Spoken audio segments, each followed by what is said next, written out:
Jaram hino ɗo tarika fiima antu heɗito moƴƴa.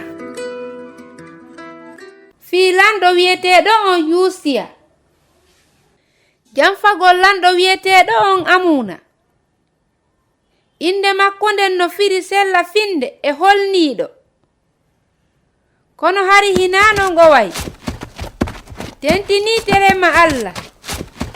Himo rewi sanamuuji moƴƴiniraaɗi leɗɗe e kaaƴe. Rewgol sanamu ko yennugol Allah no hulɓinori. Men waraymo himo ka nder suudu makko. O lanɗo wiyeteeɗo Amuna ko kurkantooɓe mo ɓen tigi woni sabu ittugol wonki makko ki e feetewaare. Ɓiɗɗo makko yamiraynoɗo on wonti lanɗo keso on. Hara anani inde Yuusiya nden o wonuno lanɗo fewndo ko heɓi duuɓi 7. Hara o yennayi Allah wanoɓe makko ɓe yenniraynomo non.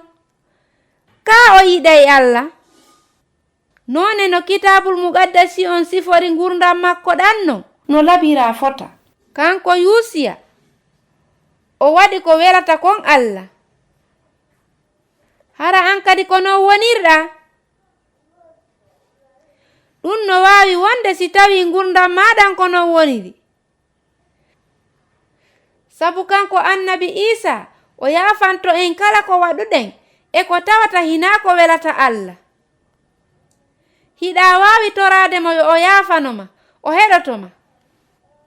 Hari Yosiyasi no yiɗi Allah ɓay o nawi o bonni sanamuji wonɗiɗi e nder leydi ndin fof. Kala ko teddina Allah lancano. Hara an kadi hiɗa faala laɓɓingol ka nder ngurdam ma piiji tuunuɗi ɗin fof. Mbodoji tuunuɗi e jurne kaanuɗe mum fof.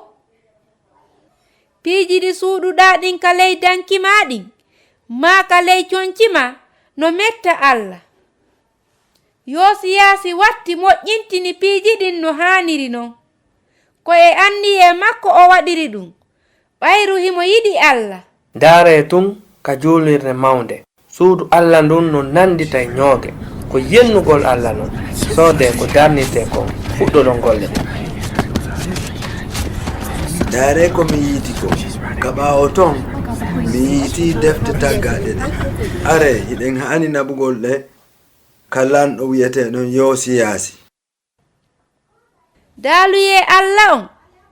Kitabul muqaddasi on no ka kokke. Ngalɗina tawande ma Allah jogaaki nokkure arande nden ka nder ngurdam mon. Yosiyasi lanɗon min yiiti defte taggaɗe ɗen ka ñilɓi ɗon.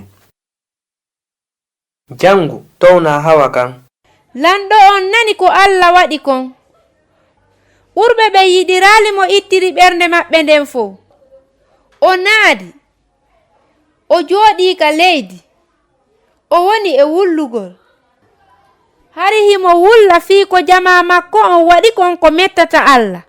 Ɓay sa'iji seeɗa feƴƴi. Allah daalanimo ɗum ɗo. Mi donkinay nde saare ɗo kono ɓay hiɗa yiɗinmi mi suutete hakkunde maɓɓe.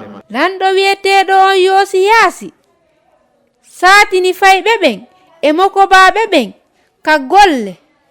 O wiɓe yo ɓe yiɗu Allah. Ɓe jonnitamo jullere yeesore nden ka nder ngurdam maɓɓe. Hara a jaɓi nden saatinande. Ko Husaynatu wonno e yewtude ma. Mi weltanike ma fii ko heɗitiɗa ko hiɗen e saayi.